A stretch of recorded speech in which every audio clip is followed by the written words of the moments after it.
Welcome back to the Human Perspective.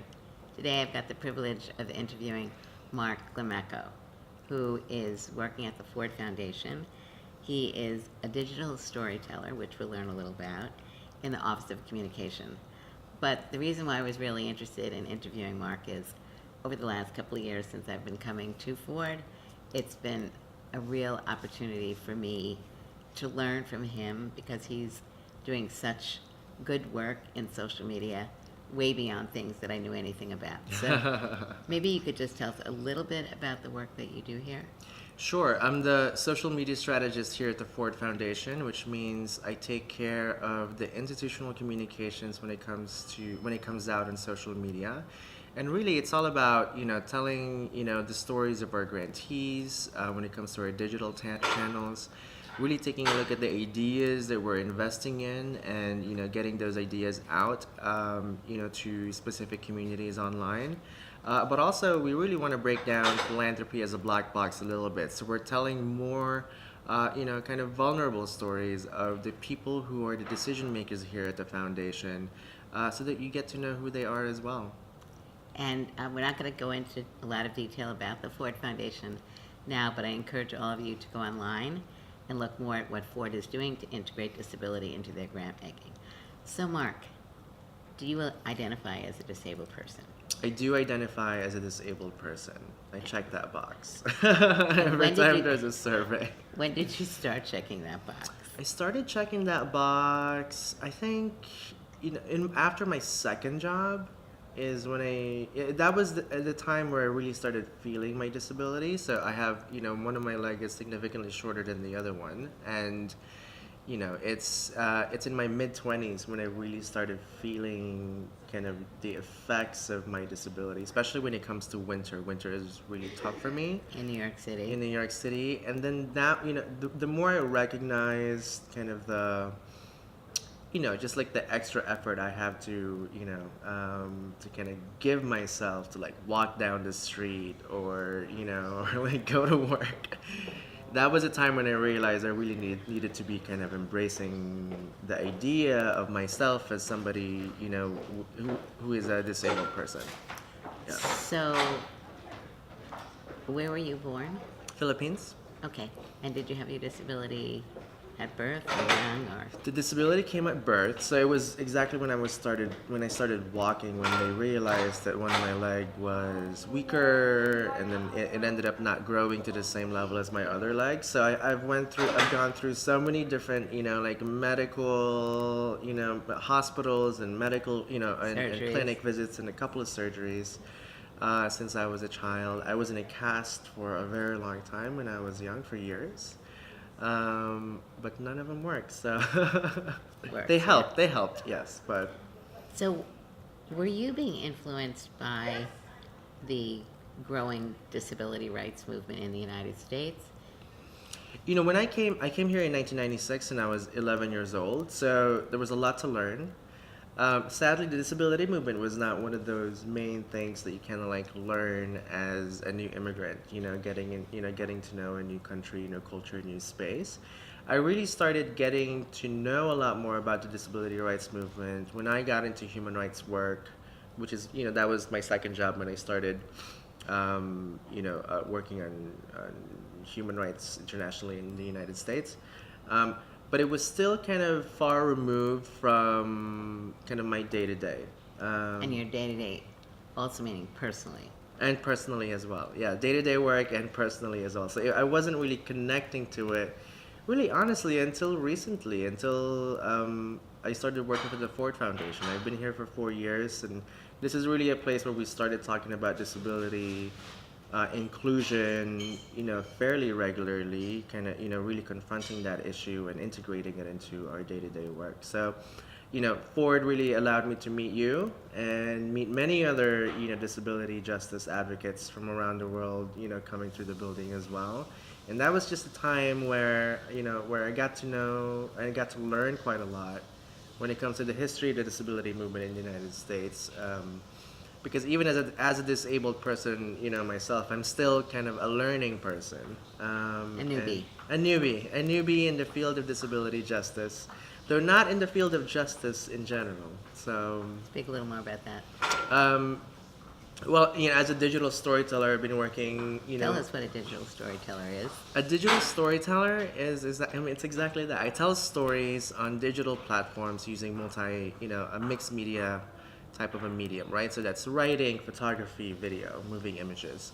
And I've been working with, frontline activists. I've been in the field for over 12 years now, and since the beginning, I've been working with frontline activists from like Egypt and Bahrain during the Arab Spring, or the workers' rights movement, or the immigrants' rights movement and the civil rights movement here in the United States. I was a huge part of kind of the initial uptake of the Black Lives Matter movement as well.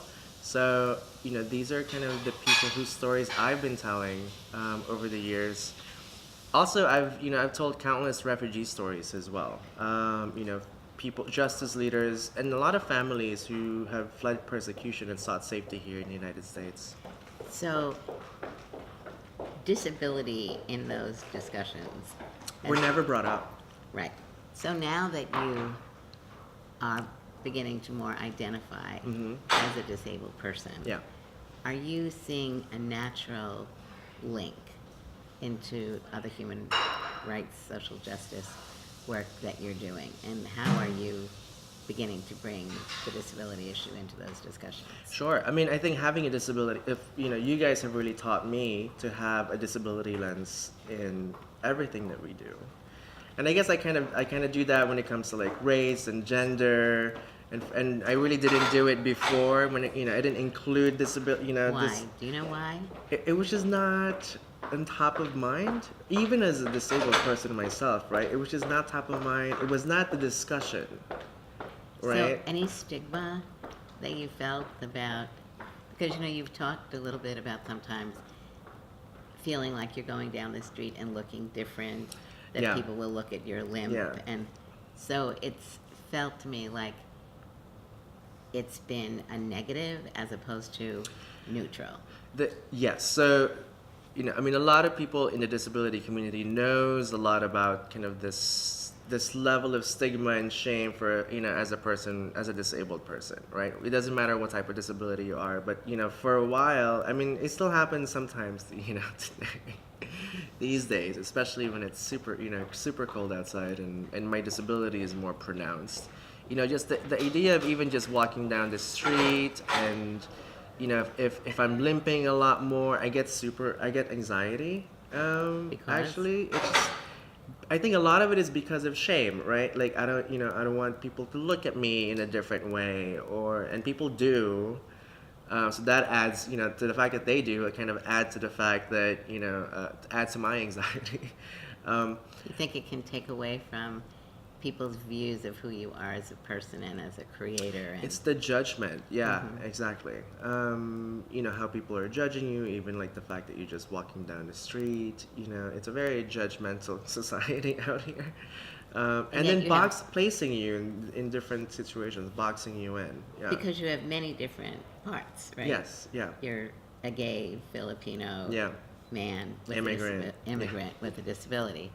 And disability seems to kind of shine out. It's more prominent in relationship to your feeling that people will feel it's a negative. Yes. So exactly. I'm wondering, as you've been getting more involved in the movement, is that negativity beginning to turn around? It's changing a lot. Like the fact that, even the fact that I talk a lot more now and identify myself more as a disabled person is a huge deal. Just like saying it and talking about it, and not just, once in a while. Really, we talk about this disability in general on a day-to-day level here at work. But the fact that we do it here at work really helps me just kind of accept it, right? And own it and embrace it and not be ashamed of it. And both here and at home. I mean, I think as it becomes more a part of who you are, does it not only help you in pulling all of your parts together, but does it also influence your work? Absolutely. I mean, when I go into a room of leaders, right? Like it's, I don't just identify people of color anymore, or be wary of like how many people of color out there, how many women leaders are in the room or on the table. Now I also think about, are there, disabled people on this table as well? Both visible and invisible. Those are a little bit harder conversations, right? The visible, disability are a lot easier to identify than invisible ones, but at least for those who self-identify, it's always a question that we ask now. Now you're going to be developing a vlog, Yeah. which is going to be focusing. Yes. Tell us briefly about that. So, well, Judy's coming out with this amazing report about, disability representation in the media, and I thought that, that I should do. I have a vlog on YouTube that I launched about 2 months ago, and it really is about me kind of connecting to like a Filipino diaspora immigrant community out there. And I really wanted to talk about kind of myself and my experience as a disabled person, and what good way to do it than talking about pop culture and Hollywood and film and television. And Judy's report, happens to address stereotypes of people with disability or characters with disability on television and film. And I really wanted to kind of share that knowledge to the community I'm building online. So I'm excited. So I really want to thank you for spending time with us. And we'll be posting information about how you can learn more about the work that Marc is doing. And Marc is an emerging leader in many areas, and I'm actually Thank you, really Judy. proud that Yeah. he's now beginning to identify as a disabled person, because at the end of the day, I really think you represent a lot of people Absolutely. who Yeah. really have felt stigmatized about, Yes. Yeah. and so it's a negative thing for themselves. Yeah. They also don't bring it into their personal friendships Yeah. and into work. So I think your voice is very important Thank in the emergence of what's happening. It's been a long way coming, and it's really thanks to you, Judy. I'm honestly like we hang out like But I still haven't been able to get him to stop smoking.